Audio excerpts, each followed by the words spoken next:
Hello and welcome to my YouTube channel Nankinomics. मेरा नाम नानकी बवेजा है and students very warm welcome to the economy weekly session. Economy weekly session is specially structured so that हम जो current affairs हैं उसको हर weekly basis पे पढ़े so that it does not become a burden, it does not keep on piling up and creates a FOMO in our mind later on. Now why do we break it? So that हमारे लिए easier हो जाए absorb करना, उसको easier हो जाए हमारे लिए इवन मोर इंटीग्रेट करना अपने स्टैटिक पोर्शन के साथ, राइट? तो स्टार्ट करते हैं इस हफ्ते की पहली न्यूज़ के साथ, जो कि है आरबीआई का जो ईसीबी का फ्रेमवर्क था, which is external commercial boring का फ्रेमवर्क था। आरबीआई ने रिसेंटली उसमें बहुत सारे चेंजेस जो है रिकमेंड किए हैं, अडेप्ट किए हैं एंड इस पूरे फ्रेमवर्क का ओवरऑल हुआ है। तो सबसे पहले ये न्यूज़ हमें तब समझ आएगी ना जब हमको ईसीबी का मतलब पता होगा। सो अगर मैं सिंपल बोलूँ, ECB stands for external commercial boring. Now what is external commercial boring? नाम से समझ आ रहा है कि हमने बोरोइंग करी है, मतलब हमने लोन लिया है लेकिन एक्सटर्नली लिया है, मतलब इंटरनली इंडिया से नहीं लिया है। सो एक्सटर्नल कमर्शियल बोरिंग, जैसे कि नोट्स में लिखा है, देखो इन नोट्स को जितना पढ़ोगे समझोगे then you do not need to refer to any other source for that. Now coming back to the notes, तो एक्सटर्नल कमर्शियल बोरिंग क्या है? It is a loan raised by Indian entity. कहाँ से? From a non resident lender. तो यही तो बात है, एक्सटर्नली लोन लिया है हमने, इंडिया के इंटरनली लोन नहीं लिया है।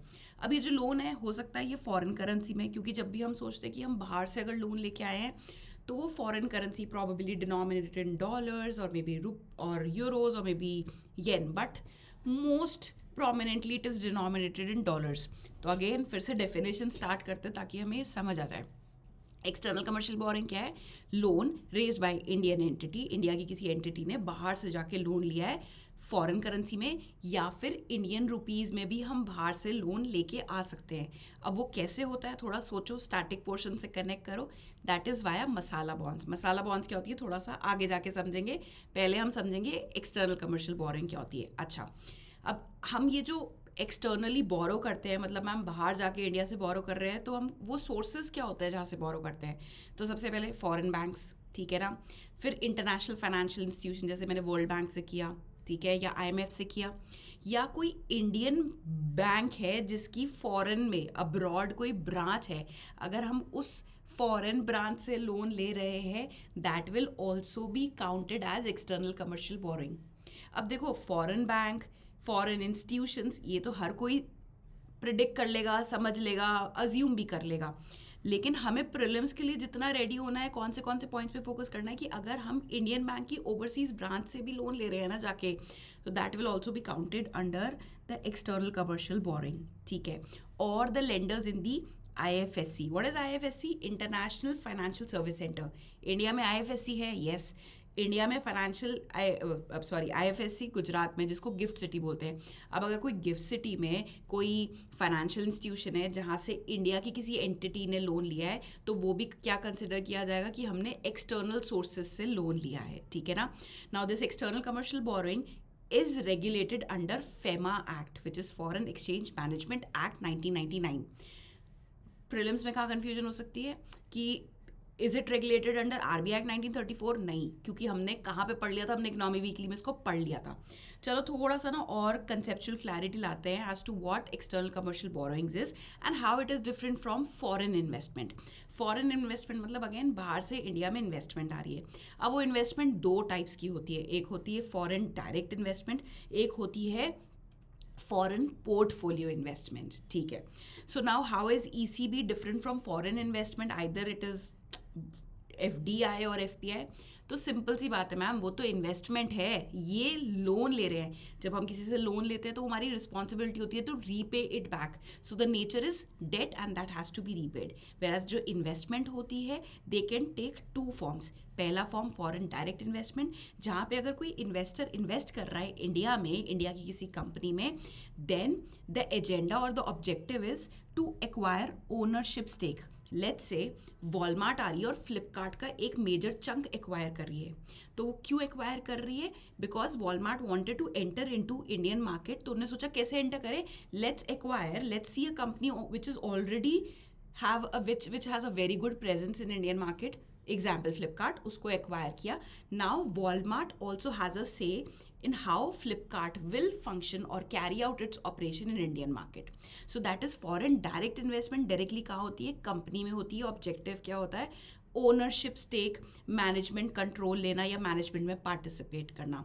On the other hand foreign investment का सेकेंड टाइप क्या होता है, फॉरेन पोर्टफोलियो इन्वेस्टमेंट. पोर्टफोलियो मतलब सिंपल गेन, सिंपल सा ऑब्जेक्टिव है. हम आएंगे मार्केट में से एक कंपनी के शेयर्स खरीदेंगे, let's say for 100 rupees, and with an objective की और विद अ माइंडसेट कि जैसे ही ये शेयर्स 150 के हो जाएंगे ना, we will sell these shares and exit the Indian market. ठीक है ना. तो जब भी मैंने FDI और FPI को अपने प्रीवियस इकोनॉमी वीकली में समझाया है, वहाँ पे मैंने समझाया FDI is like getting into an arrangement of marriage, whereas FPI is just like entering into an arrangement of affair. ठीक है ना. जब तक अच्छा लग रहा है ठीक है, otherwise if you have a better option then you tend to move forward, right. Okay. Now, if an Indian entity is taking loan from abroad, तो वो किसका पार्ट बनेगा? Obviously, it adds to the external debt of the country. Whereas अगर investment आती है, ठीक है ना, it adds to, कौन सी, direct investment, it adds to foreign ownership. Flipkart का कुछ हिस्सा किसी फॉरेन कंपनी के पास है. फॉरेन पोर्टफोलियो इन्वेस्टमेंट में क्या होता है, it leads to increase in liquidity in the market, क्योंकि बाहर से इन्वेस्टर आया और उसने इंडिया की शेयर मार्केट पे इन्वेस्ट किया, तो मार्केट में जो लिक्विडिटी है वो इंक्रीज हो जाती है, शेयर्स का परचेज एंड सेल इंक्रीज हो जाता है. ECB को कौन कंट्रोल या रेगुलेट करता है? रेगुलेटेड अंडर फेमा एक्ट जो हमने पढ़ा था. FDI under FEMA again by Department for Promotion of Industry and Internal Trade. And FPI comes under the regulatory ambit of the watchdog of the financial markets, which is Securities Exchange Board of India. Risk सबसे ज़्यादा कहाँ है सोचो. Obviously ECBs में सबसे ज़्यादा risk है and FPIs में. क्यों मैम ECB में रिस्क क्यों है? क्योंकि वहाँ पे रीपेमेंट का रिस्क बहुत ज़्यादा होता है. Now students just take a pause and listen to me attentively. अब अगर मैं यहाँ पे ये टर्म यूज़ कर रही हूँ ना कि ECBs के साथ फॉरेक्स का या रीपेमेंट का या एक्सचेंज रेट रिस्क बहुत ज़्यादा है. अगर आपको ये मेरे बोलते ही स्ट्राइक नहीं हो रहा है as to what am I trying to say, then that means कि अभी भी प्रीलिम्स के लिए you are not ready. Prelims के लिए रेडी होने के लिए I am not concern about आपके करंट अफेयर्स प्रिपेयर्ड है कि नहीं है, but I am very much concern कि आपका कंसेप्चुअल क्लैरिटी है कि नहीं है. क्योंकि देखो, जब तक कंसेप्चुअल क्लैरिटी नहीं है तब तक कोई भी करंट अफेयर्स में डेवलपमेंट, लेट्स से ECB से रिलेटेड कुछ डेवलपमेंट हुई है रिसेंटली, वो तब तक समझ नहीं आएगी जब तक आपको पूरी क्लैरिटी नहीं है एज टू व्हाट ECBs आर. So forex and repayment risk, what is that? Simple सा एग्जाम्पल से समझते हैं. लेट्स से एक इंडियन कंपनी है, उसने बाहर से लोन लिया, कितना, $1 का लोन लिया.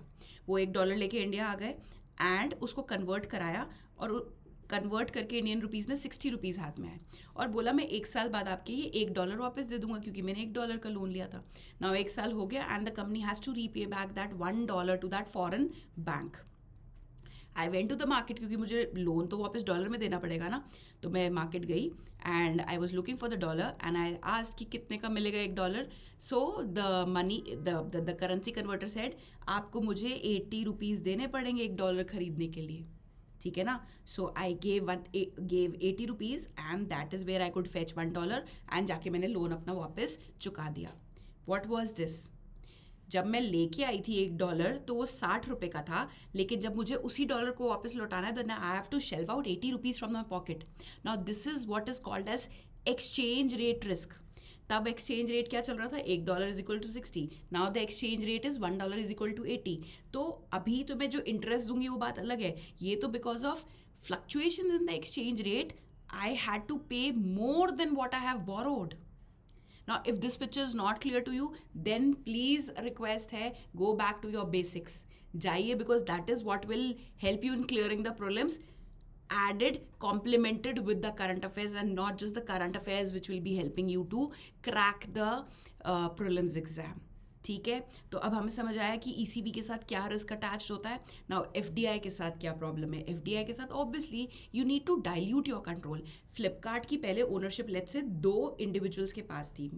2 इंडिविजुअल्स की पूरी कंपनी थी. Now there is a foreign investment coming in the form of FDI in the Flipkart. तो क्या होगा, पहले पूरी की पूरी कंपनी मेरी है. Now I have to give a chunk of it to the foreign investor who would also now have a say in my company, either in the form of how the operations would be handled or the management would be handled. With respect to FPI क्यों आए थे? Short term gains के लिए. 100 रुपये का खरीदेंगे, 150 का होगा and we will exit the market.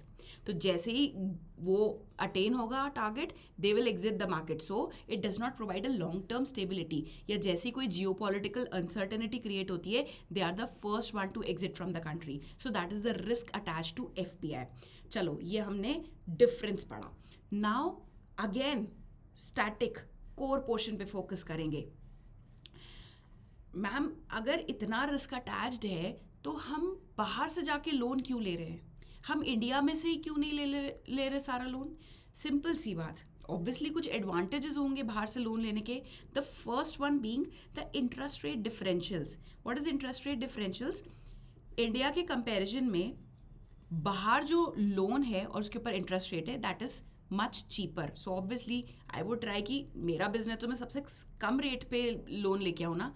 So that is available outside India. So that is why the companies tend to borrow from outside the country. Then large amount of funds चाहिए, which probably Indian banks are probably right now not able to cater. Long tenure के लिए चाहिए and diversified funding base चाहिए. मतलब मुझे fund सिर्फ एक ही bank या 2-3 बैंक्स पे, I don't want to be dependent for the entire funding for the new project that I am bringing up. So that is why मैं क्या सोच रही हूँ, कुछ यहाँ से ले लेंगे and rest I can procure from outside India. ठीक है. And specially if we talk about the big conglomerates in India, जो बड़ी बड़ी इंडियन कंपनीज हैं, ठीक है ना, उनको एक्सटर्नली, क्योंकि उनको बहुत ज़्यादा अमाउंट पे फंड्स चाहिए होते हैं and for the longer tenure, तो वो क्या प्रेफर करती है कि हम ओवरसीज़ बाहर से जाके ही लोन ले लेंगे. हमें क्या चीज़ याद रखनी है कि जो external commercial boring which is ECB, वो डेट है, लोन है, इक्विटी नहीं है. डेट है तो मुझे उसको रीपे करना पड़ेगा, उसके ऊपर मुझे इंटरेस्ट भी देना पड़ेगा. लेकिन उसके साथ प्रॉब्लम क्या आ रही है, जो मैंने बोला, एक तो मेरी कंट्री का एक्सटर्नल डेट इंक्रीज हो रहा है, at the same time that वो exchange rate risk which we spoke about, वो भी बहुत ज़्यादा वी आर एक्सपोज टू. अच्छा, RBI क्यों रेगुलेट करता है एक्सटर्नल कमर्शियल बोरिंग को? क्योंकि उसका डायरेक्ट लिंक किससे है? इंडिया के एक्सचेंज रेट से. देखो, बोरोइंग जब हम लेके आ रहे हैं, ठीक है ना, बोरोइंग लेके आ रहे हैं तो यूजुअली हम किस पे लेके आ रहे हैं? डॉलर्स में लेके आ रहे हैं एंड उसको कन्वर्ट करा रहे हैं रुपीज़ में. ठीक है ना. ओके. नाउ जब हमको रीपे करना होगा ये वाला लोन, तो अब हमको रुपीज़ कन्वर्ट कराने पड़ेंगे डॉलर्स में. तो मतलब जब हमको रीपे करना है तो अचानक से डॉलर्स की डिमांड बढ़ेगी. क्यों? क्योंकि I am getting my rupee converted into dollars. क्योंकि फॉरेन बैंक बोलेगा ना, डॉलर में लेके गए थे, डॉलर में मुझे वापस दो.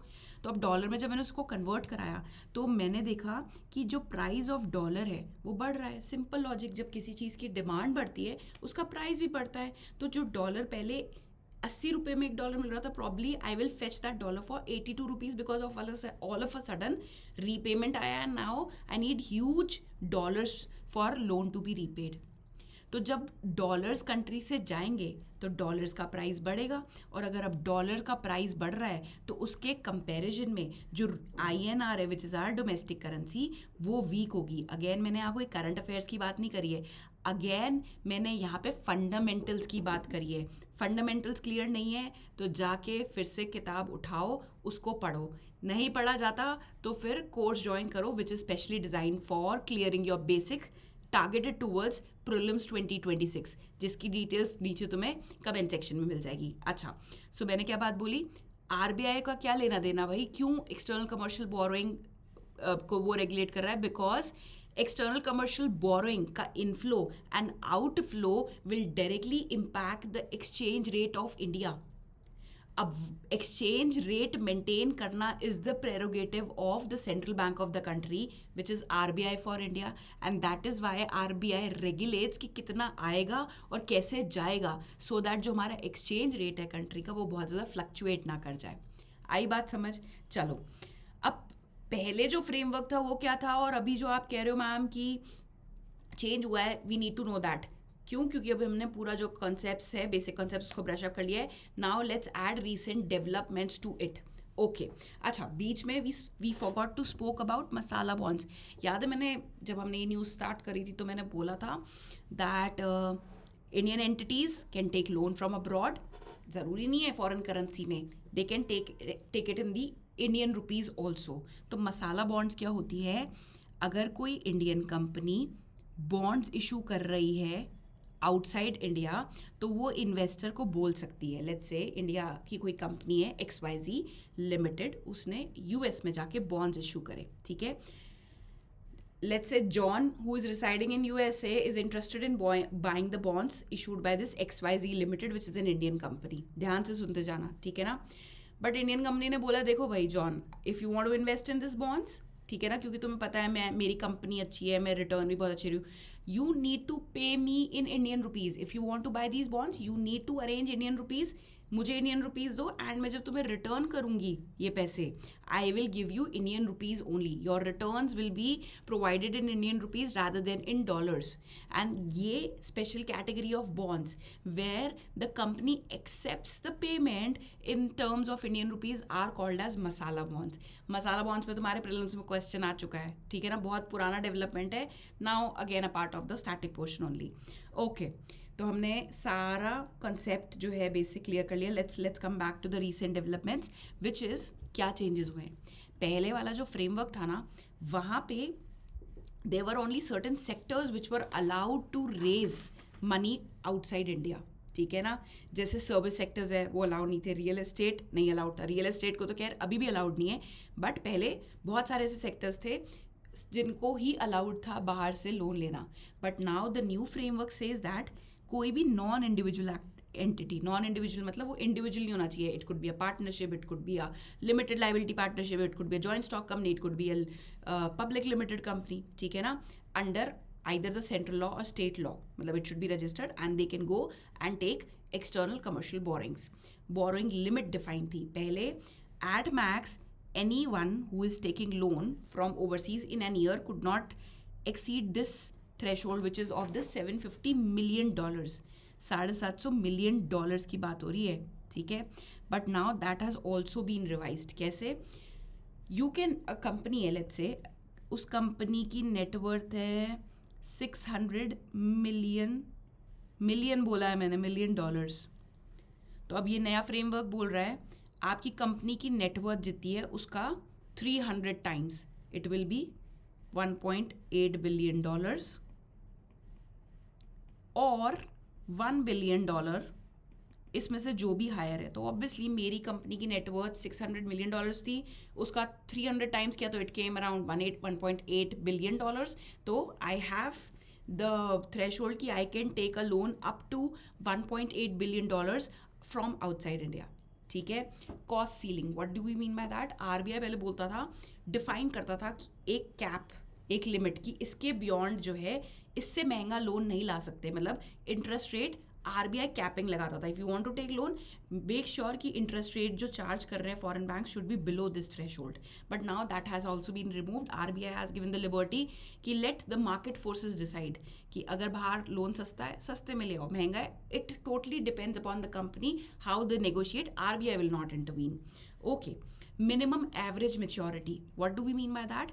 सो बेसिकली पहले जैसे मान लीजिए इंफ्रास्ट्रक्चर कोई कंपनी है, वो लॉन्ग टर्म पर्पस के लिए लोन ले सकती थी. मान लीजिए मैन्युफैक्चरिंग कंपनी है, वो शॉर्ट टर्म पर्पस के लिए ले सकती थी. तो हर एक सेक्टर वाइज ना मेच्योरिटी पीरियड डिफाइन कर रखा था आरबीआई ने. That has also been changed.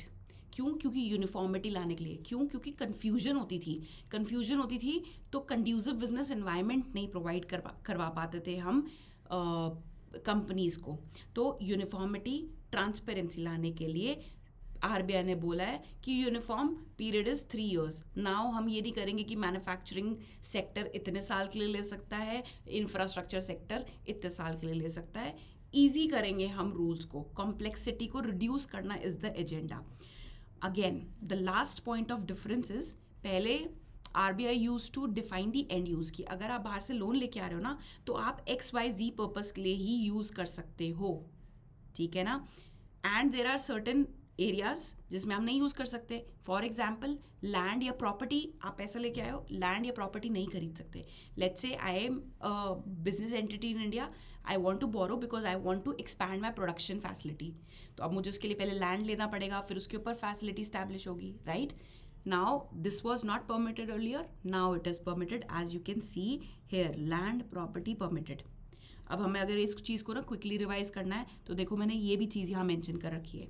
मैं तभी बोलती हूँ do not believe in diversifying your resources. यहाँ से भी पढ़ लेंगे थोड़ा, फिर XYZ इंस्टीट्यूशन का भी करंट अफेयर्स पढ़ लेंगे. एक को सोर्स बना के चलो. And I have tried to lot of extent to simplify these notes as per the requirement of students. तो देखो अभी जितना हमने पढ़ा उसको फटाफट से रिवाइज करने के लिए यहाँ पे छोटा सा लिखा हुआ है. हु कैन बोरो, वाइडर कर दिया है. कितना बोरो कर सकते हैं वो लिमिट इंक्रीज कर दिए. कितने टाइम के लिए बोरो कर सकते हैं वो स्टैंडर्डाइज हो गया, जो पहले वेरी करता था. What cost, let market determine it. For what purpose, that purpose has also now been expanded.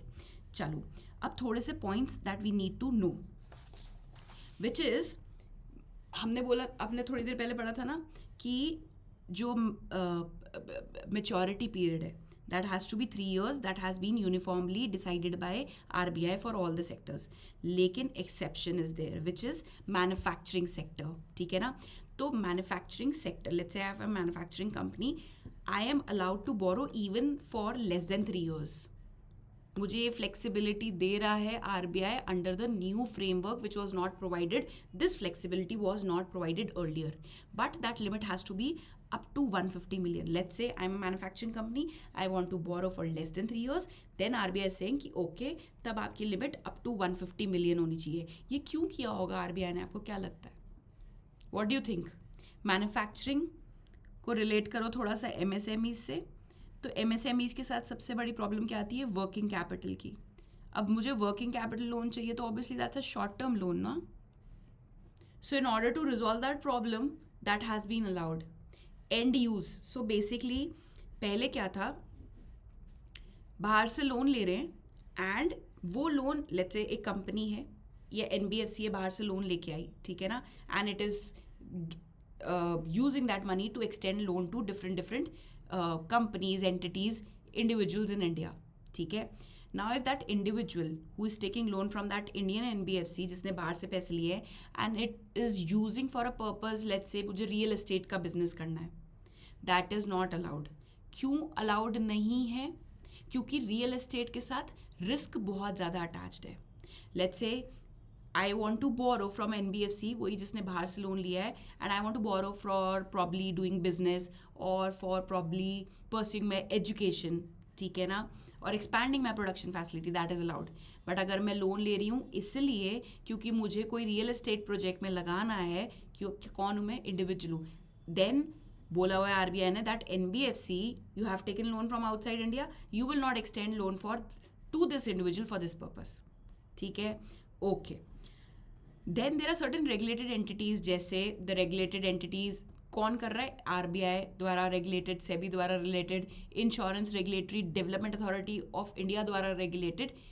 अगर ऐसी entities which are regulated by these sector specific regulators, then इनके ऊपर वो जो बोरोइंग लिमिट थी ना ये वाली, this also does not apply. उनको जितना लगता है कि okay this is the amount that I feel is fit and is required in my company right now, they can बोरो.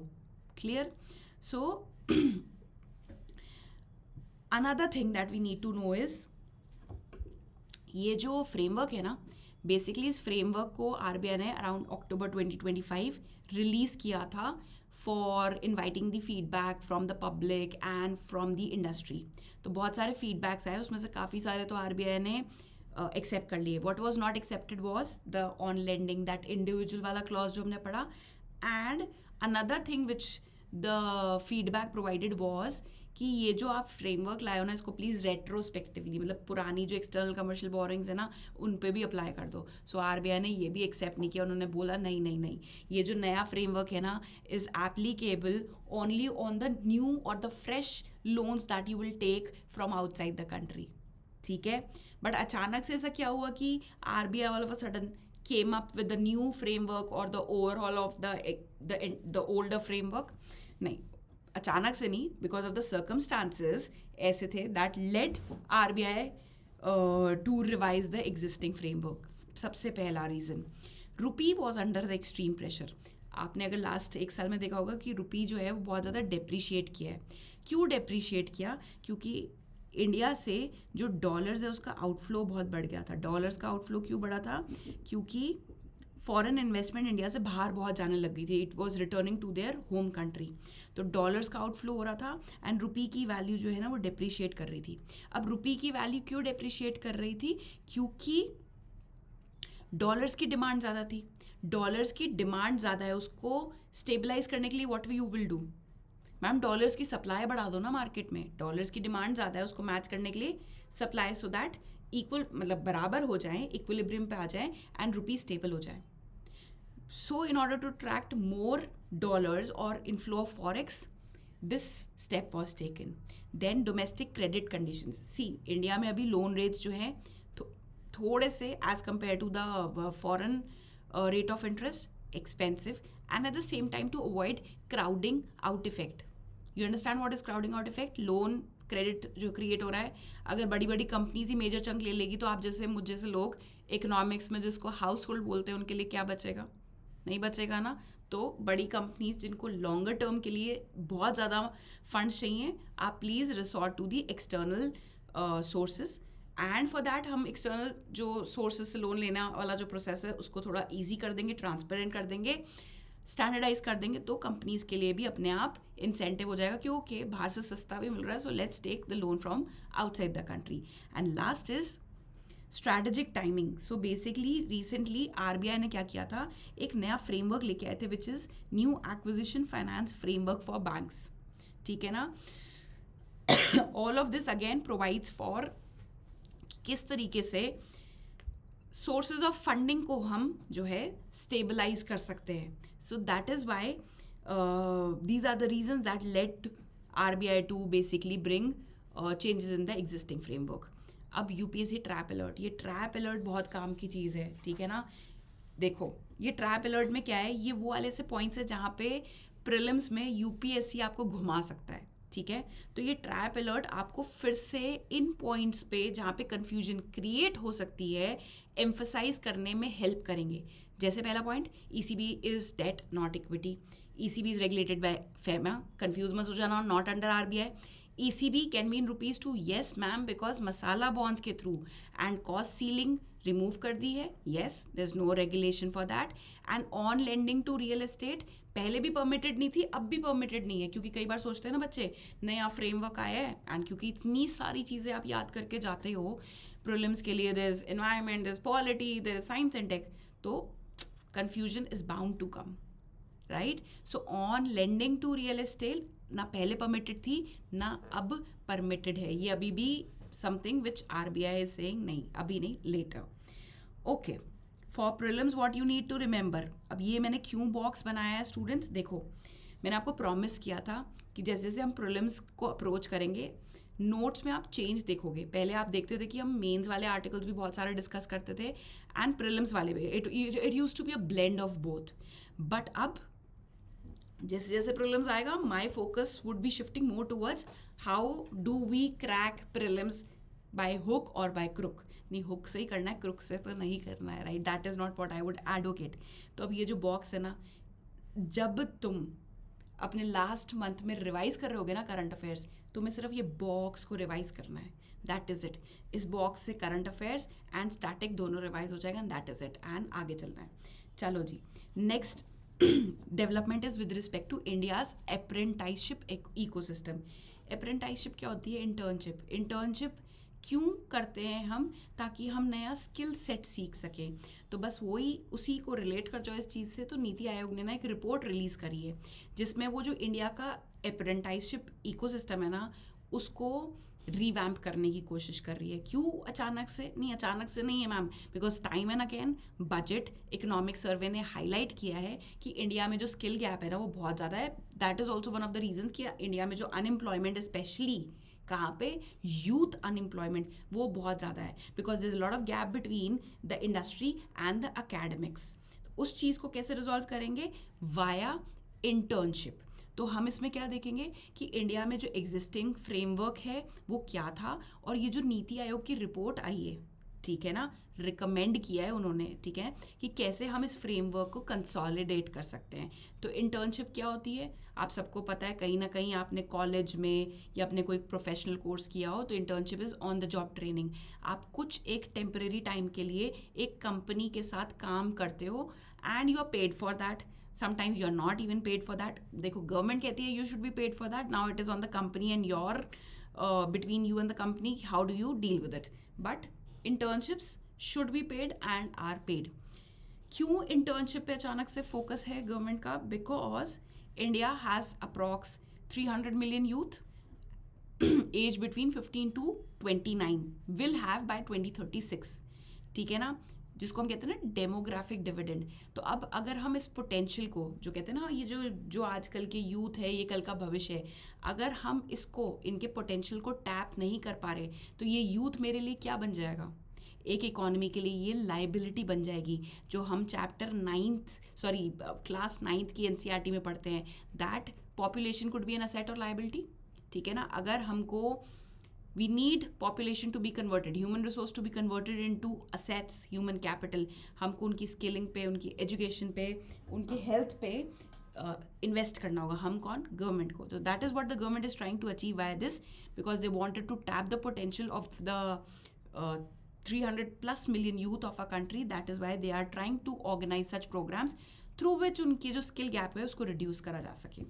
अब हम देखते हैं कि अभी का जो अभी तक एग्जिस्टिंग सिस्टम था वो क्या था। तो अप्रेंटिसशिप जो है ना, it is regulated by apprenticeship act 1961, ठीक है जी। सबसे पहले बात तो ये याद रखनी है, ये कहता है कि इस्टेब्लिशमेंट्स, ऐसी कोई भी एंटिटी जहाँ पे 30+ वर्कर्स हैं, मस्ट एंगेज सम इंटर्न्स ऑल्सो। भाई, कोई चीज़ अगर कंपनीज अपने आप नहीं कर रही तो फिर क्या गवर्नमेंट को करना पड़ेगा? एनफोर्स करना पड़ेगा with the help of law. तो अगर आपके कंपनी में 30+ एम्प्लॉयज़ है, you need to make sure कि आपके पास कुछ एक लिमिट तक आपको इंटर्न्स भी हायर करने पड़ेंगे, क्योंकि उनको काम कैसे सिखाएगी फिर गवर्नमेंट, ठीक है ना। 2019 में इसमें भी चेंज आया, किसमें? ये जो अप्रेंटिसशिप एक्ट है 1961 का, गवर्नमेंट ने ये लिमिट कम कर दी कि अगर आपकी कंपनी है जहाँ पे 4 या उससे ज़्यादा वर्कर्स हैं, then also you are eligible to hire the interns, ठीक है ना। So there are basically 2 schemes which are running for providing internship. The first one being the NAPS, which stands for National Apprenticeship Promotion Scheme. अब ज़रा इसकी ministry देखो कौन सी है। It is ministry of skill development and entrepreneurship. The another program for apprenticeship is National Apprenticeship Training Scheme. और इसकी ministry देखो, do they fall under the same ministry? नहीं, दोनों डिफरेंट मिनिस्ट्रीज द्वारा रन किए गए स्कीम्स एंड प्रोग्राम्स हैं। ये लॉन्च हुआ था 2016 में एंड ये लॉन्च हुआ था way before 2016, that is in 1993। दोनों का टारगेट ग्रुप जो नैप्स है is focused on those people who are school pass outs, 12th के बाद, या may be 10th drop outs हैं। वेराज जो अप्रेंटिसशिप ट्रेनिंग स्कीम है is focused on those youth जिनके पास कोई ग्रेजुएशन या डिप्लोमा डिग्री है, ठीक है ना। Is some stipend provided under this? Yes, the stipend is provided, but do we need to remember for prelims? नहीं। Okay, then who is the regulatory body for these particular programs? So for NAPS, it is DGT and RDSD, ठीक है ना। And for this one NATS, which is the National Apprenticeship Training Scheme, then the regulatory bodies AICTE, BOTS, BOPTS. BOTS stands for Board for Apprenticeship Training and Board for practical testing, ठीक है। Duration of these apprenticeship for under this national apprenticeship promotion scheme is 6 months to 3 years and यहाँ पे 6 months to 1 year। देखो ma'am, ये सारी चीज़ें prelims के लिए याद रखनी है? नहीं, हमें सबसे पहले क्या चीज़ याद रखनी है? देखो, वो सारी चीज़ें मैंने बॉक्स में लिखी है। सबसे पहले हमें याद रखना है ये जो स्कीम्स हैं दोनों, ठीक है ना, एक तो इनके ईयर, एक बहुत पुरानी है, एक अभी रिसेंट है, प्लस इनकी मिनिस्ट्रीज़, ये दोनों अलग अलग मिनिस्ट्रीज़ में हैं के अंडर फंक्शन करती है। And the third thing is इनके टारगेट ग्रुप्स ही अलग हैं। एक फोकस कर रहा है स्कूल ड्रॉप आउट्स को या पास आउट्स को, एक फोकस कर रहा है उन लोगों को जिनके पास ऑलरेडी एक हायर डिग्री है which is like may be graduation और डिप्लोमा होल्डर. नीति आयोग ने आइडेंटिफाई किया अच्छा ये स्कीम्स प्रोग्राम्स होने के बावजूद भी there is lot of gap. And why is that gap existing? सबसे पहला देखो, कंपनीज जो है ना, बहुत सारी कंपनीज ने इन प्रोग्राम्स के अंदर रजिस्ट्रेशन तो करा लिया, ठीक है ना, समवेयर अराउंड 2 लाख कंपनीज. लेकिन इनमें से सिर्फ एक्टिवली जो इंटर्न्स को हायर कर रही है, it is hardly 1/4 of them. Do we need to remember the number? नहीं, आपको बस सिस्टम में कहाँ प्रॉब्लम्स है वो समझ होनी चाहिए कि भाई जो इंडिया का अप्रेंटिसशिप सिस्टम है, गवर्नमेंट ने उसके लिए स्टेप्स लिए, लेकिन फिर भी प्रॉब्लम आ रही थी कि कंपनीज ने रजिस्टर कर लिया अपने आप को, बट हार्डली 1/4 और 25% of them are only actively hiring interns. ठीक है ना. फिर दूसरा प्रॉब्लम पता चला कि इंटर्न्स भी क्या करते हैं, बहुत सारे इंटर्न्स ऐसे हैं जो बीच में ही छोड़ देते हैं इंटर्नशिप को. लग तो जाते हैं लेकिन छोड़ देते हैं. And that drop out rate has increased with the years. पहले 4% था, now that has increase to 36%. मतलब आप 100 स्टूडेंट्स ने ज्वाइन करी, उसमें से 36% जो है बीच में से ही छोड़ के चले गए. देन द थर्ड प्रॉब्लम और the bottle neck which the NITI Aayog identified was कि जितनी भी मेजॉरिटी ऑफ इंटर्नशिप है ना, इट इज़ प्रोवाइडेड बाय बड़ी बड़ी कंपनीज. तो जो छोटी छोटी कंपनीज है, जैसे स्टार्टअप, सब तो स्टार्टअप कल्चर बहुत है, या फिर MSMEs हो गई, they are hardly participating in that. ये देखो यहाँ पे हर चीज़ लिखी हुई है, ठीक है. एंड दूसरी प्रॉब्लम, जो इंटर्नशिप की अवेलेबिलिटी है ना, it is centred around big big cities, majorly Bombay, मतलब Maharashtra and Gujarat. And this is exactly, मैं आपको अपनी पर्सनल लाइफ का एग्जांपल शेयर करती हूँ. So I am a qualified company secretary. अब CS कोर्स में क्या होता है करिकुलम में, you need to have I think 18 months of internship. शायद हमारे टाइम पे 18 मंथ्स थी. Now I hail from Jaipur, ठीक है ना. जयपुर में ना इतनी कंपनीज हैं, एंड अगर कंपनीज है, they do not provide internship opportunity. Now at that point of time होता है ना कि अब तो कितना ज़्यादा मोबिलिटी बढ़ गई है कि बच्चे बाहर पढ़ने जा रहे हैं. मेरे टाइम पे, ठीक है ना, I belong to that era, ठीक है ना, जाते थे बाहर पढ़ने, मतलब पढ़ने जा रहे हैं, बट इंटर्नशिप करने या मूविंग टू ऑल टुगेदर इतनी दूर घर से, which is from Rajasthan to Maharashtra, was a big big deal. But करे तो करे क्या? And see that is what problem is being highlighted in the government report. कि पहली बात तो बड़ी बड़ी कंपनीज ही एक्टिवली इंटर्न्स हायर कर रही है, छोटी तो एग्जिस्ट कर ही नहीं रही है हायरिंग में, ठीक है ना. दूसरा, इवन इफ ये जो बड़ी बड़ी कंपनीज हैं जो इंटर्नशिप ऑफर कर रही हैं, they are mostly concentrated around Gujarat and Maharashtra, ठीक है ना. जबकि ऐसा तो नहीं होना चाहिए. सब तो अफोर्ड नहीं कर सकते हैं अपने घर से, बिकॉज जब आप इंटर्नशिप करने जाते हो तो lot of expenses attach to it. आपको अकोमोडेशन ढूंढना पड़ता है, then there is food and the other survival cost also, ठीक है ना. and then safety concerns with the female interns. तो ये चीज़ नहीं होनी चाहिए. these opportunities should be equally spread across the country, ठीक है. the other problem that has been identified is women participation. अब वो तो इसके बिना तो कोई टॉपिक कंप्लीट होएगा ही नहीं, ठीक है ना, कि भाई विमेन का कितना पार्टिसिपेशन है in the internships program. Hardly 18%. Out of 100 interns in a company, only or hardly 18% are the females. ठीक है ना. That has to be improved. How it will be improved? So that is what NITI Aayog has recommended, that सबसे पहले तो ये जो दोनों अलग अलग प्रोग्राम्स चल रहे थे ना, उनको तो कंसोलिडेट करो, ठीक है ना. One brand, one portal for NAPS, NATS and the other schemes जो स्टेट गवर्नमेंट द्वारा भी चलाई जा रही है, सबको कंसोलिडेट करो, ठीक है ना. क्योंकि जितनी प्रोग्राम स्कीम्स होती है, it leads to more confusion, right? So try to reduce that confusion by bringing all of them under one umbrella. Another thing is states को, मतलब states को कहते हैं जिसको competitive federalism, states को benchmark करो, states को ranking दो on the basis of her state में कितनी कंपनीज ने इंटर्न्स हायर करे, रादर देन स्टेट में कितने रजिस्ट्रेशन हुए. बिकॉज रजिस्ट्रेशन करा के क्या करे, वो तो 2 लाख थे, लेकिन उसमें से कितनी कंपनीज ही हायर कर रही थी, हार्डली 25% ऑफ द कंपनीज. बाकी सारी सिर्फ रजिस्टर करके रख दिया अपने आप को, that we probably would need some time an intern. No, that is not should be the वही वाली अप्रोच. आउटपुट से आउटकम बेस्ड अप्रोच आप देख रहे हो पिछले वाले बजट में, not this year budget, clearly mention किया था बजट ने, the government should focus its approach from output to outcome. Outcome क्या निकल के आ रहा है? आउटपुट इज रजिस्ट्रेशन हो गए. आउटकम क्या, वो रजिस्टर्ड जो फर्म्स थी उन्होंने हायर किया इंटर्न्स को कि नहीं किया. And you can see that change in the approach of the government, right. And that is not applicable यहाँ पे. हर जगह government is trying to shift their focus to outcome of a particular programme और an scheme. Moving on to decentralisation planning. ठीक है ना, decentralised planning implementation. District skill committee बनाएंगे, ठीक है ना, सो दैट डिसेंट्रलाइज्ड इम्प्लीमेंटेशन हो सके स्कीम्स एंड प्रोग्राम्स का. ठीक है ना. Next thing is MSMEs should also be encourage, क्योंकि हमने प्रॉब्लम आइडेंटिफाई करी थी कि majority of internship opportunities are created by बड़ा बड़ा companies. Now the MSMEs, startups and this gig economy coming in, ठीक है ना, they should also be pooled in. इनको भी समझाना पड़ेगा कि okay you should also hire some interns because we need to tap the potential of the youth of our country. We need to address the skill gap of our youth so that they can find a suitable employment for themselves. ठीक है. And last but not the least is in case, जैसे अभी हमने पता किया था कि drop out ratio बहुत ज़्यादा है. ड्रॉप आउट है तो पता है फिर what are you doing with that. जो ड्रॉप आउट्स हैं there should be some counselling sessions for them कि आपने क्यों ड्रॉप आउट किया, वर्किंग एनवायरनमेंट अच्छा नहीं था, या आपको समझ आया कि okay you do not resonate with this type of work और there is a change of interest. So we need to fix that. We can not leave that issue as it is कि drop out कर गए number निकाल लिया. No, we need to move a step ahead of it. UPSC trap alert, दोनों चीज़ें अलग हैं.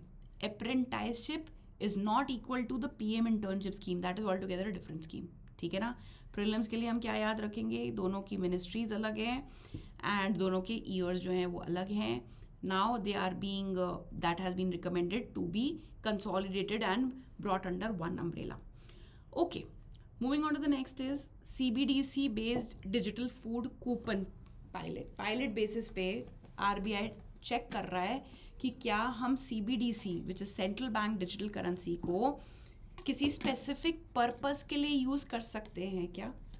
तो अभी आपके साथ मैंने इकोनॉमिक सर्वे वाला सेशन शेयर नहीं किया है, that has been basically recorded, just उसको मुझे आप लोगों के साथ शेयर करना है. सो उसमें वहाँ पे बात करी गई है chapter 3 which is on money and monetary policy and this which also talks about the CBDC. तो CBDC is what, it is the sovereign digital currency. अभी तक हमारी जो सॉवरेन करेंसी है हम उसको फिजिकल फॉर्म में देखते हैं, but CBDC is not UPI. ये कंसेप्चुअल क्लैरिटी नहीं है. देन एक बार सोच लेना कि प्रीलिम्स देना है कि नहीं देना है, और अगर देना है तो फिर हमें अपनी कैसे स्ट्रैटेजी चेंज करनी है उसके लिए. चलिए, तो CBDC की बात करें तो CBDC क्या है, is not UPI. CBDC is हमारी सॉवरेन करेंसी का डिजिटल फॉर्म है ये. ठीक है, जिसका एक बहुत ही अच्छा फीचर ये है that it can be programmed to achieve a certain objective. तो अभी किसके लिए प्रोग्राम किया है CBDC को, to distribute digital food coupons. So basically इसमें क्या हो रहा है, अच्छा पहले CBDC कंसेप्ट क्लियर कराओ मैम, पहले फटाफट से रिवाइज कराओ. बिल्कुल करेंगे, and I hope you are downloading these notes and getting them printed out and putting in a folder. Not just कि भाई फोल्डर में डाल दिया, नहीं, उनको रिवाइज करने के लिए. Make the most out of these notes, क्योंकि ऐसे notes I don't think so इतनी ईजी लैंग्वेज में and with the traps and the revision boxes integrated, I do not think so कि if they are existing in the market. चलिए, तो CBDC की बात करें तो digital form of fiat currency कौन इशू कर रहा है, central bank. It is not a cryptocurrency. Crypto के पीछे there is no sovereign authority, there is no central authority who is regulating it. But because it is issued by a sovereign authority, everything is taken care, regulated, authorized by a sovereign authority, which with respect to India is RBI. जो CBDC है India में, it has the model is 2 tier. RBI issue करता है digital rupee and commercial banks जो हैं then they manage the distribution and, मतलब हमारे तक डिजिटल करेंसी कैसे पहुंचेगी, इज इट RBI पहुंचाएगा, नहीं. RBI जैसे फिजिकल करेंसी के साथ क्या करता था, प्रिंट करता है, gives it to the commercial bank and commercial bank से हम लेते हैं मनी कैसे, आइदर वी विड्रॉ और वी टेक अ लोन. चलिए, now if we talk about CBDC available at the wholesale level then the retail level. Retail is we are using it. Let's say I went to a kirana shop, kharida, and I am paying not via UPI, via digital currency. UPI is what? Physical currency का digital transaction, digital तरीके, digital medium को use करके मैं physical currency एक account से दूसरे account में transfer कर रही हूँ. That is what is digital payment.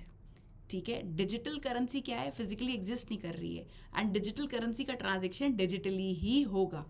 तो दिमाग में क्वेश्चन आना चाहिए कि मैम अगर डिजिटल करेंसी का ट्रांजेक्शन डिजिटली होगा तो मतलब ऐसे तो बहुत सारे लोग हैं जिनके पास इंटरनेट की अवेलेबिलिटी नहीं है, फिर वो तो ये स्कोप से बाहर हो गए. ठीक है ना, क्योंकि अभी ऐसा तो नहीं है ना इंटरनेट पेनिट्रेशन 100% इंडिया में. फिर मैम फिर फाइनेंशियल इंक्लूजन कैसे होगा, ये तो फाइनेंशियल इंक्लूजन का ऑपोजिट हो गया. उसका भी सोल्यूशन अभी मैं थोड़ी देर में बताऊंगी. ठीक है. अच्छा, ऑल्सो अगर स्टूडेंट्स को कन्फ्यूजन है कि नोट्स, ये जो मैंने नोट्स जो आप लोगों के साथ शेयर कर रही हूँ यहाँ पे स्क्रीन पे दिख रहे हैं, you can download from my Telegram channel. मेरे टेलीग्राम चैनल का नाम है इकोनॉमिक्स विद नानकी. तो जो नए स्टूडेंट्स हैं watching this economy weekly for the first time, they can go to the Telegram and वहाँ पे हर वीकली बेसिस पे I share these notes and then take a class over YouTube. Okay, coming back to the point, what is this wholesale and retail? Retail is where the aam janta is using the digital currency for the fulfilling, मतलब जो भी अपने transaction purpose है.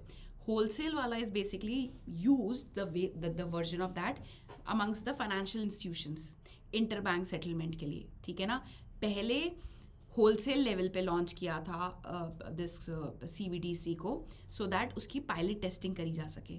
ठीक है, वेराज उसके बाद जब पता चला ओके सारे प्रॉब्लम्स रिजॉल्व कर लिए टेस्टिंग के बाद, that is where it was open for the retail use. Okay, now what is programmable money? Programmable money is simply, let's say I want you to buy some X economy की book. ठीक है ना, या let's say मैंने नहीं थोड़ा और example को सिंप्लीफाई करते हैं. लेट्स से आपके पेरेंट्स ने बोला है कि मैं आपको पैसे दे रहे हैं, मतलब आपके पेरेंट्स आपको बोल रहे हैं बेटा मैं आपको पैसे दे रहा हूँ, बट मेक श्योर आप इस पैसों को यूज़ करोगे नानकी मैम का कोर्स खरीदने के लिए. ठीक है, तो उन्होंने आपको लेट्स से 2,000 रुपये दे दिए, बट वो इस चीज़ को इंश्योर कैसे कर सकते हैं कि वो 2,000 रुपये आप सिर्फ मेरा कोर्स खरीदने में ही खर्च करोगे. बोला तो उन्होंने यही था, इंस्ट्रक्शन तो यही दिए थे, but probably you like some other faculty, आपने उनके जाके पैसे या कोई कोर्स कोई और सब्सक्राइब कर लिया. ठीक है ना, by end use I can not control. Physical currency 4 note दे दिए पापा ने एंड उसके बाद जो मर्जी करो, प्रॉब्ली आपने कोर्स ही नहीं लिया, आपने उसके जाके पार्टी कर ली. But with programmable money what I can do is I can embed some conditions in that. मैं उसको प्रोग्राम कर सकती हूँ. कैसे? लेट्स से मैंने मतलब पापा ने बोला I am transferring 2,000 rupees digital form में नहीं, मतलब डिजिटल करेंसी, एंड उन्होंने उस पर कंडीशन लगा दी that this money could be used only if you will pay for Nanki ma'am's course. Otherwise अगर आप उस करेंसी को कहीं और किसी और पर्पस से के लिए यूज़ करने की कोशिश करोगे, probably for buying a pizza और some new clothes for yourself, वो मनी नहीं यूज़ कर पाओगे आप, ट्रांजेक्शन कंप्लीट ही नहीं हो पाएगा. तो मैम ये तो अच्छी बात भी है बुरी बात भी है. हाँ, अच्छी बात तब है जब आपको मनी को कहीं और किसी और पर्पज से डाइवर्ट करना था. ठीक है ना, but the good part is अगर हम देखें इससे क्या इकोनॉमी में लीकेजेस नहीं कम होंगी. किस चीज़ की लीकेजेस की बात कर रही हूँ मैं? Leakages of the benefits which the government passes on to the citizens of the country. Government अब क्या कर रही है, गवर्नमेंट मनी डाल रही है लेट्स से किसी बेनिफिशरी के अकाउंट में कि आप इस मनी को यूज़ करके जाके 10 किलो आटा खरीद लो. बट उसने आटा नहीं खरीदा, उसने कुछ और चीज़ खरीद ली. बट गवर्नमेंट का क्या इंटेंशन था कि वो इस पैसे से आटा ही खरीदे या एक ये दवाई ही खरीदे, because the government was running a program for eradication of disease, and for eradication of disease the government is giving money to everyone कि आप इस मनी को यही स्पेसिफाइड इंजेक्शन या दवाई लेने में ही खर्च कीजिएगा, तभी तो आउटकम निकल के आएगा that the disease will get eradicated. ठीक है, so CBDC has this feature, it allows this features, provide this facility to the government to program it to be use for a specific purpose. तो बस यही बात अभी करके देखी है गवर्नमेंट ने, किसके साथ? फूड कूपन्स दिए हैं. ठीक है ना, तो RBI ने क्या किया, जनरेट किए डिजिटल फूड कूपन्स. ठीक है ना, credited to beneficiaries wallet as programmable E-Rupee. अब बेनिफिशरी जाएगा दुकान पे और जो भी वो जो राशन जिसके लिए पैसे दिए गए थे खरीदेगा, स्कैन करेगा and the money will be deducted. If trying to use it for something else, वो मनी फिर वहाँ पे क्रेडिट, वो ट्रांजेक्शन कंप्लीट नहीं होगा. तो ये जो पायलट टेस्टिंग हो रही है ये रिसेंटली गुजरात में हुई है. मतलब पायलट मतलब ड्राई रन टेस्ट करके देख रहे हैं. If found successful then will be replicated and use throughout the country. But अभी ये गुजरात में होके मतलब करके देख रही है आरबीआई. एंड इसमें गुजरात को कौन सा बैंक हेल्प कर रहा है? It is the Punjab national bank. Sorry.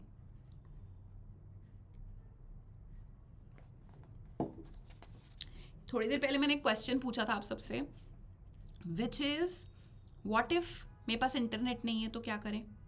Ma'am फिर तो फाइनेंशियल इंक्लूजन नहीं होगा, फिर तो वो डिजिटल करेंसी नहीं यूज़ कर पाएंगे. तो देखो चीज़ क्या लिखी हुई है. For beneficiaries without smartphones redemption works via OTP verification. ठीक है, OTP डाल के आप उस प्रोग्राम्ड करेंसी को प्रोग्राम ई रूपी को यूज़ कर सकते हो. इनफैक्ट दिस प्रोग्रामेबल ई रूपी could be use on the grain ATMs. Annapurna grain ATM है ना, जो कि ATM है जिसमें आप जो भी आप अपने क्रेडेंशियल्स डालते हो and then you can dispense food grains from it. ठीक है, तो ये ATM के बारे में पता होना चाहिए, क्योंकि हमने आज तक यही सुना है भाई ATM जो है, आधे बच्चों को तो ये नहीं पता होता ATM में आप पैसे जमा भी करा सकते हो.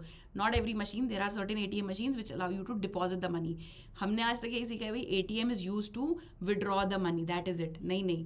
सो देयर आर ATMs जिसमें आप डिपॉजिट भी करा सकते हो. And there are Annapurna grain ATMs which will allow you to dispense food grains also. So on those ATMs, this programmable e-rupee could be used by a person जिसके पास smartphone नहीं भी है. कैसे? via OTP. क्यों matter कर रहा है ये? क्यों इतना सारा कुछ? सिंपल. अभी तक तो आंसर आ गया होगा.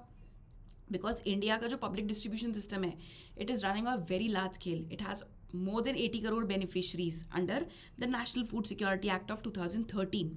ठीक है, ओवर द ईयर्स गवर्नमेंट ने जो लीकेजेस हैं इन दिस सिस्टम उसको रिड्यूस करने की कोशिश की है बाय वेरियस इनिशिएटिव्स. अब क्योंकि प्रीलिम्स आ रहा है तो फटाफट से हम उन इनिशिएटिव्स को भी रिवाइज कर लेंगे कि what are the initiatives which the government has brought to basically reduce the leakage and to digitise the entire public distribution system process. The first one being one nation one ration card.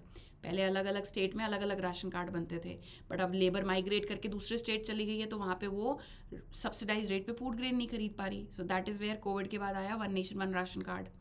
Then Anna Chakra. What is that? Digital supply chain tracking. Food का movement, मतलब food trucks का movement, point A से point B गया, बीच में कहीं divert तो नहीं हो गया, कहीं और तो नहीं बेच दिया.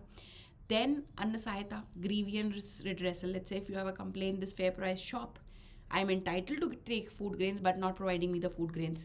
Grievance redressal. Point of sales devices.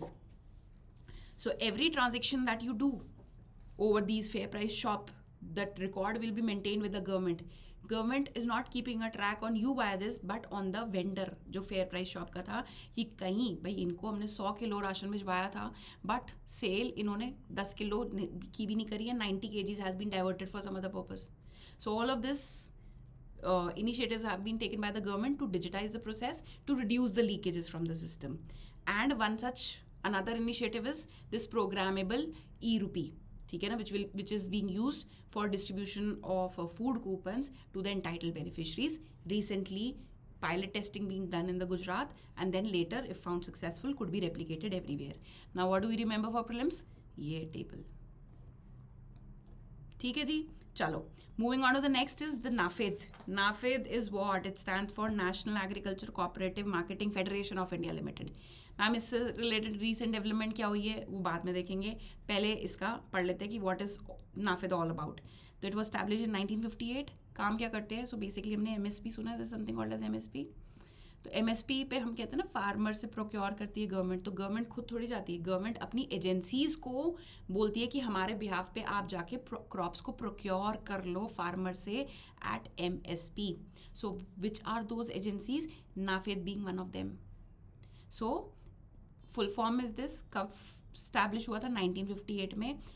इसका कॉन्स्टिट्यूशन की बात करें तो it is established as a cooperative body and it is registered under Multi-State Cooperative Society Act. क्यों Multi-State Cooperative Society Act? Because this is one such cooperative which is not limited to one particular state but the multiple states. So it cannot be registered with one specific state law or under one specific state law. It has to be registered under Multi-State Cooperative Society Act. Nodal ministry कौन सी ministry के under आता है? This headquarter कहाँ है इसका? New Delhi पे है. मतलब if possible I keep on going through that route जहाँ पे नाफिद का दिस हेड ऑफिस है. And then if possible I will click a photo and share on my Telegram group. ठीक है, चलो आप पढ़ते हैं.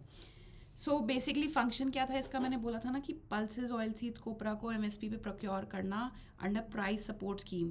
तो एमएसपी हमें पता है, minimum support price announced on 22 crops and not on 23. 23rd क्या है? वो एफआरपी है. एफआरपी का मैकेनिज्म टोटली डिफरेंट होता है एमएसपी से. FRP is for sugar cane, not just ये डिफरेंस है but the mechanism is also different. What is this price support scheme? We'll talk about that. So basically NAFED कब आता है activation में? मैंने बताया था ना, जैसे गवर्नमेंट ने एमएसपी अनाउंस किया, ठीक है ना. एमएसपी हमें पता है इट्स मोस्ट रेगुलरली अवेलेबल और in a most streamline manner available on rice and wheat.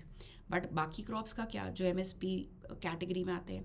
तो let's say there is a particular state, वहाँ पे oil seed which comes under MSP, ठीक है ना.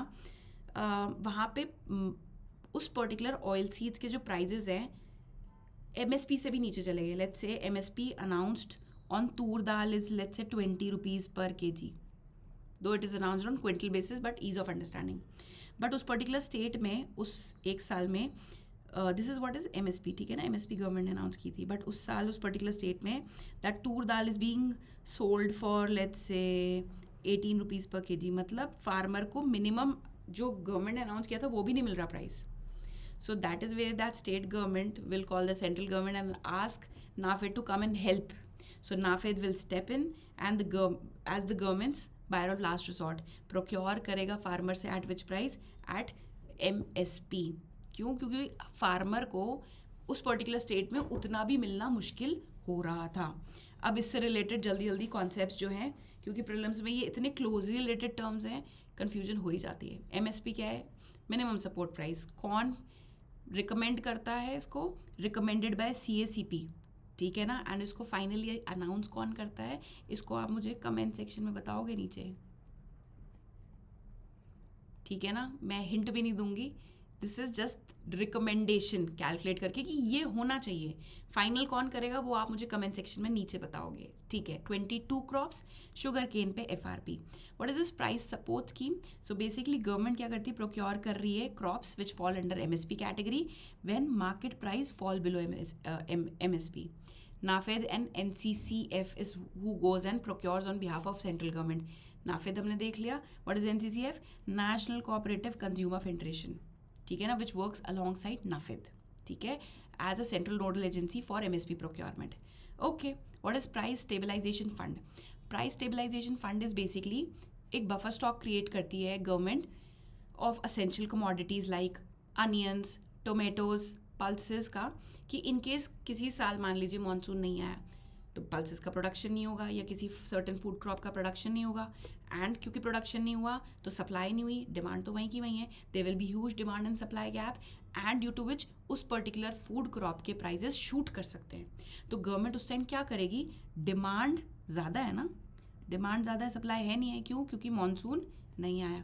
तो गवर्नमेंट क्या करती है? जो उन्होंने बफर स्टॉक बनाया हुआ है वहाँ से उस फूड क्रॉप को रिलीज़ करती है so that demand could be equal to supply and the prices जो है वो स्टेबलाइज हो जाए, ठीक है. That is what is price stabilisation fund. And last but not the least is self reliance in pulses mission. तो ये जो मिशन है ना, क्योंकि हमें ये फैक्ट पता है, क्योंकि मेरा स्टैटिक क्लियर है ना, कि इंडिया के जो इम्पोर्ट्स हैं, India is the largest importer of pulses despite being one of the largest producer of pulses also, ठीक है ना, क्योंकि कंजम्पशन इतना ज़्यादा है. तो लास्ट ईयर बजट में ये आया था आत्मनिर्भरता इन पल्सेस वाला, ठीक है ना, ये वही मिशन की बात हो रही है.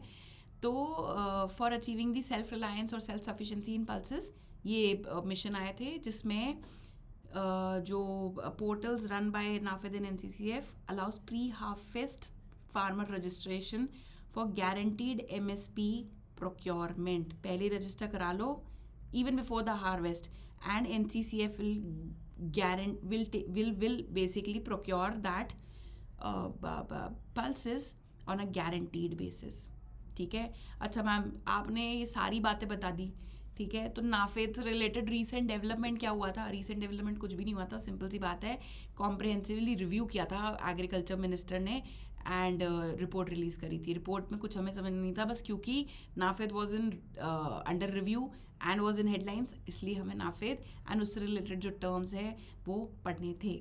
अच्छा स्टूडेंट्स, बीच में in case for those students who are little unconfident with respect to their economy section for the upcoming prelims exam, so this is the course which I have launched and the classes have already started. ठीक है, इसमें this is not a crash course to be very precise, and it is not a foundation course as well. It lies somewhere between the crash course and the foundation program, because crash course is meant for quick revision and it is targeted towards those students who are already comfortable with economics curriculum. But those who are still dicey कि अभी economics में ma'am हमें interlinkages नहीं आती, हम question नहीं solve कर पाते, हमें नहीं समझ आता कि स्टैटिक को कैसे इंटरलिंक करना है करंट अफेयर से, then this particular programme is for you. The fees is also kept very nominal. Around 25 classes होंगी जिसमें आपको स्क्रैच से इकोनॉमी में सिखाऊंगी, targeted towards the prelims programme. ठीक है, प्रीलिम्स कौन सा? 2026 वाला, जिसमें हार्डली 3 मंथ्स भी नहीं रह गए हैं. Okay, moving on to the next news which is export promotion mission. ये मिशन नया नहीं है, पहले आ गया था, लेकिन अब इसमें एक्सपोर्ट प्रमोशन मिशन में ये पिछले साल का डेवलपमेंट, पिछले बजट का. ठीक है, इस मिशन में बेसिकली कुछ नए इंटरवेंशंस करने की कोशिश की है गवर्नमेंट ने. कैसे? आफ्टर आइडेंटिफाइंग कि there were certain challenges which are still existing. तो जो एक्सपोर्ट प्रमोशन मिशन है, सबसे पहले तो उसके बारे में देखते हैं. सेंट्रली सपोर्टेड 5-year इनिशिएटिव है. कब आया था? मैंने कहा था ना, पिछले साल आया था. इस बार का तो बजट 26-27 वाला हो गया, ये पिछले वाला हो गया, under the department of commerce. ठीक है जी, okay. Under this the government is trying to export, promote the exports. How they are trying to promote the export? Via 2 ways. First, by providing them financial support, trade finance, credit support, and the another way how the government is helping via this program is providing them the support ecosystem, providing them the market information, the refined data as well as the logistic support. तो ये तो हो गया export promotion mission, जिसमें government 2 तरीके से intervene कर रही थी.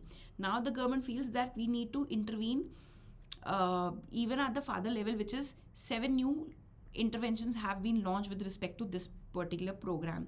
The first one being the export factoring support. Factoring मतलब bills of exchange है ना, उनको डिस्काउंट करने की facility is what is being government providing to MSMEs under the new intervention. Export credit पहले भी प्रोवाइड कर रहे थे, but now specifically focusing on the export credit towards the e-commerce companies. ठीक है, then emerging market support. So देखो, जो already existing trade partners हैं इंडिया के, वहाँ उनके साथ ट्रेड मेंटेन करने में there is a new problem कहाँ आती है? When you want to explore new markets, new countries, new territories which are still unexplored. So वहाँ पे रिस्क बहुत ज़्यादा होगा. अब क्योंकि रिस्क ज़्यादा है तो एक्सपोर्टर विल थिंक कि नहीं, let's not take so much of risk. So in order to reduce, अब अगर हमको इंसेंटिवाइज करना है, उनको पुश करना है, that you need to obviously also try to enter the unexplored territories, you need to help them with reducing or mitigating that risk. So that is what the support is being provided by basically helping the exporters to enter the high risk markets. Then what are the other supports? Basically certification, lab testing, standardization. Then with logistics, तो ma'am logistics के लिए तो already बहुत सारी schemes थी ना, but problem कहाँ आ रही थी? एक प्रोग्राम चल रहा था ना गवर्नमेंट का, डिस्ट्रिक्ट एज एक्सपोर्ट हब. ठीक है ना, इससे पहले था ODOP. तो चलो अच्छा तो लग रहा है, लेकिन अब डिस्ट्रिक्ट्स के साथ प्रॉब्लम क्या आती है? एक्सपोर्ट के लिए they need to make their product available at the coastal sea ports level. ठीक है ना, तो कॉस्ट बहुत ज़्यादा लग रही थी, क्योंकि डिस्ट्रिक्ट है वो कितनी भी दूर लोकेटेड हो सकता है, वहाँ से ट्रांसपोर्ट करना सामान to the port and then फिर वो शिप होएगा. lot of cost gets attached to it. That is where the government is saying we'll try to reduce that via LIFT, logistic intervention for freight and transport. Flow is for providing the warehousing facilities, storage facilities. ठीक है ना, and at the same time access to overseas warehousing. मैं सामान यहाँ से भेज तो दूंगी, but I do not know कि दूसरे कंट्री में where will I get the warehousing facility, मैं अपने सामान को कहाँ स्टोर करूँगी। तो गवर्नमेंट बोल रही है कि okay we will help you with that. क्यों?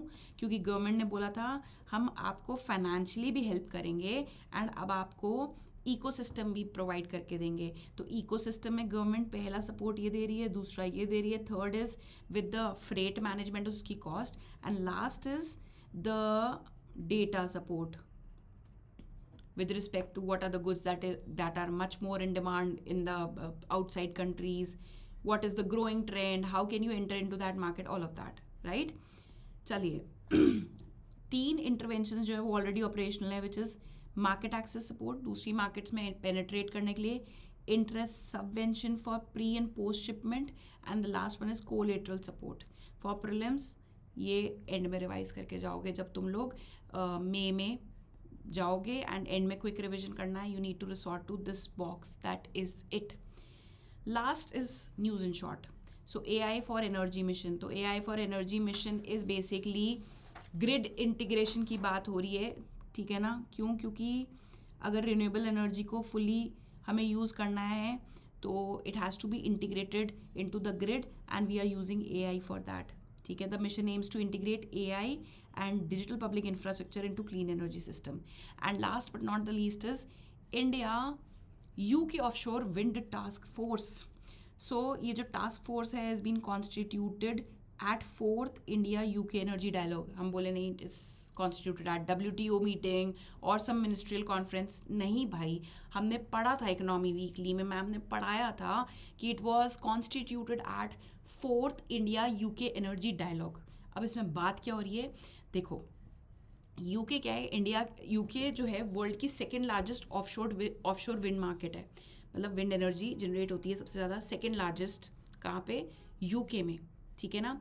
नाउ ये जो टास्क फोर्स है ये हेल्प करेगी to focus on developing the ecosystem for planning, for supply chain management and for financing India's नेस, मतलब इंडिया को बेसिकली हेल्प करने के लिए, सो दैट इंडिया में भी विंड ऑफशोर विंड एनर्जी को टैप किया जा सके। इंडिया की अभी इंस्टॉल्ड कैपेसिटी क्या है और पोटेंशियल क्या है?